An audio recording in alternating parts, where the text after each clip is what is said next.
Acts 22. Men, brethren, and fathers, hear ye my defense, which I make now unto you. And when they heard that he spake in the Hebrew tongue to them, they kept the more silence.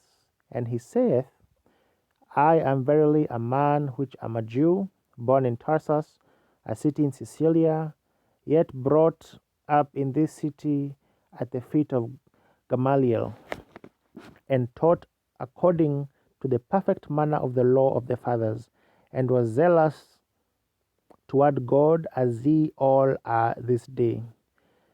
And I persecuted this way unto the death, binding and delivering into prisons both men and women, as also the high priest doth bear me witness, and all the estate of the elders, from whom also I received letters unto the brethren, and went to Damascus to bring them which were there bound unto Jerusalem, for to be punished.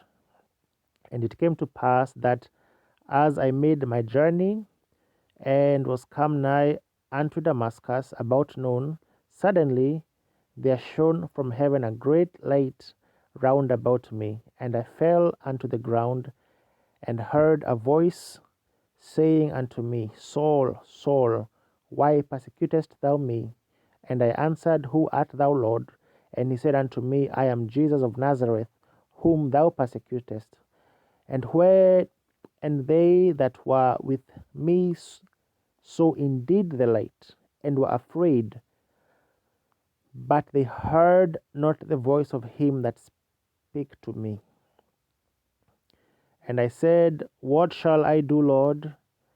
And the Lord said unto me, Arise and go into Damascus, and there it shall be told thee of all things which were appointed for thee to do.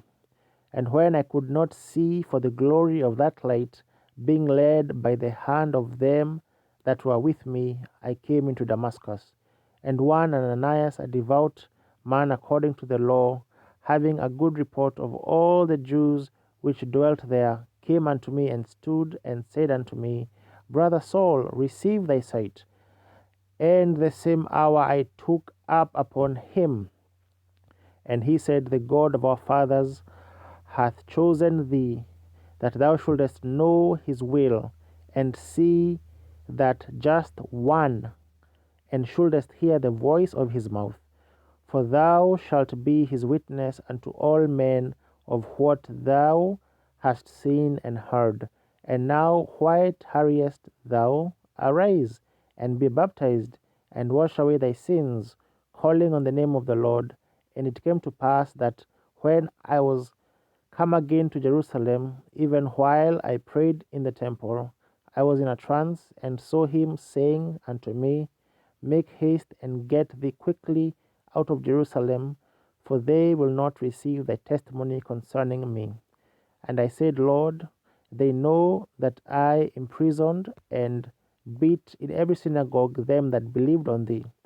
And when the blood of thy martyr Stephen was shed, I also was standing by, and consenting unto his death, and kept the raiment of them that slew him.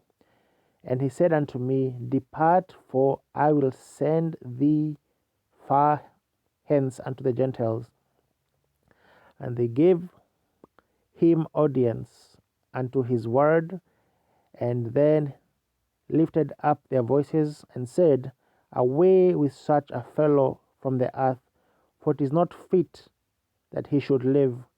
And as they cried out and cast off their clothes and threw dust in the air, the chief captain commanded him to be brought into the castle, and bade that he should be examined by scourging, that he might know wherefore they cried so against him.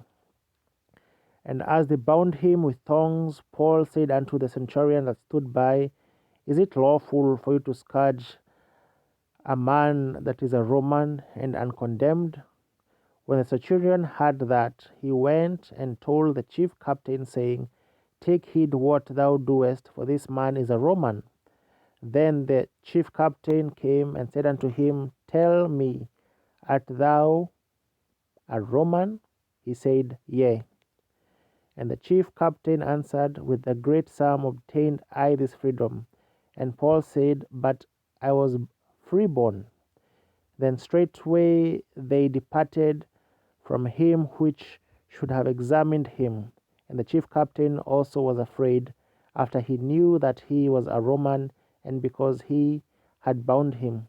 On the morrow, because he would have known that certainty wherefore he was accused of the Jews, he loosed him from his bands and commanded the chief priest and all their council to appear, and brought Paul down and set him before them.